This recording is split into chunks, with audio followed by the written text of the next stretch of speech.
ကျိုးစမှာတွေ့တာတားရေနော်ဒီမှာကျိုးနဲ့ကျိုးဒီ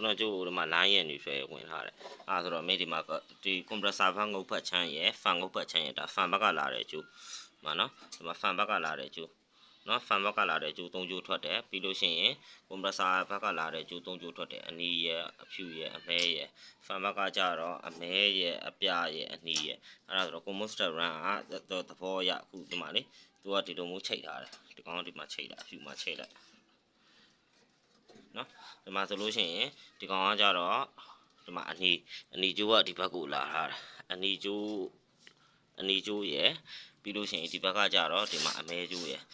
ဒီမှာ line ကိုလာထားတယ်ဒီဘက်က line ကိုလာထားတယ်ပြီးရင် neutral ဘက်ချမ်းကြတော့တချိုးပဲလာတယ်ဒါပေမဲ့သူကနှစ်ကျိုးလူပင်ကူထားတယ် capacitor မှာဒီမှာ running ဘက်ချမ်းအောင်နှစ်ခု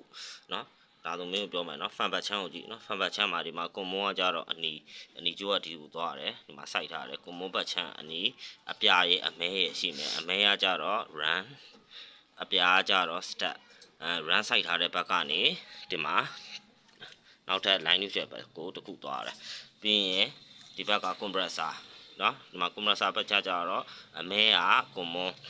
အမဲရောဒီမှာ line neutral ဘာတငုတ်ကိုသွားတယ်နောက်ထပ်ဒီမှာ step နဲ့ run ကအဖြူနဲ့အနီနော်အဖြူဘက်ချမ်းကြတော့အဖြူကျိုးက run